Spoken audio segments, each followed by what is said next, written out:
All right, let's talk Home Depot.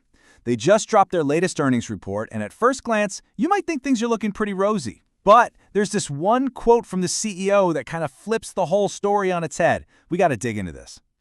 And here it is. This is the quote from CEO Ted Decker. Our results missed our expectations. Whoa. That's a pretty big admission, right? It's basically him telling us, hey, don't just look at the big flashy numbers. There's more going on here.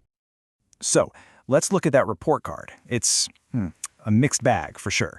You've got sales going up, which is good. But like we said, there's a catch, and it's a pretty significant one. Okay, first, the headline number. It is just massive. $41.4 billion in just one quarter. I mean, that really puts into perspective just how huge Home Depot is, right?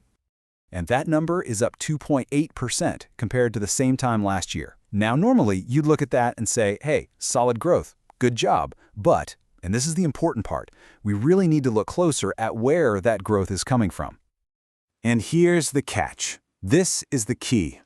Almost $1 billion of that new sales growth, it wasn't from more people buying lumber and light bulbs. Nope, it was because they bought another company, GMS Inc. So it's not exactly organic growth, you know? That changes the whole narrative. Which brings us right back to that quote from the CEO. If sales are up, why is he saying they missed their own targets? Well, it's because of what's happening out there in the real world, the economic headwinds everyone's been talking about. Home Depot pointed to three main things that held them back. First, and this one's kind of interesting, there weren't a lot of big storms this quarter. You know, fewer hurricanes, less storm damage, that actually means less business for them. Second, just general uncertainty. People are feeling a little nervous about the economy, so maybe that big kitchen reno gets put on the back burner. And third, the housing market. It's been cooling off, which means fewer people are moving and doing those big fixer-upper projects. Okay, so those are the headwinds. But how did they actually affect the company's wallet? Let's get into the nitty-gritty of the numbers. This little table right here, this really tells you everything you need to know. Look at that top line, net sales. It's up, right? Went from $40.2 billion to $41.3. But then, look at the next two lines. Operating income and net earnings. Both are down.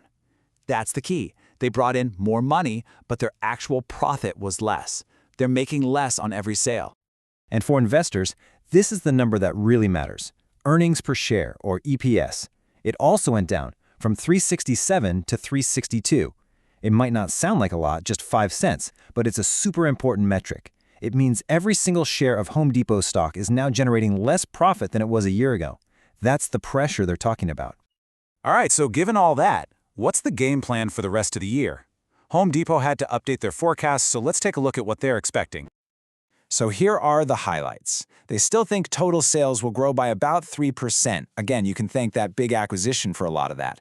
But, and this is the real headline, they're now forecasting that diluted earnings per share will decline by about 6%. That's a pretty big deal. It tells us they expect this squeeze on profits to continue. But, it's not all doom and gloom. Even with this cautious forecast, they're not just sitting on their hands. They're still planning to open around 12 new stores. So they're clearly still investing in growth and thinking about the long term. And that's really what it all boils down to, isn't it? We have this retail giant, Home Depot, facing a really tricky economic environment.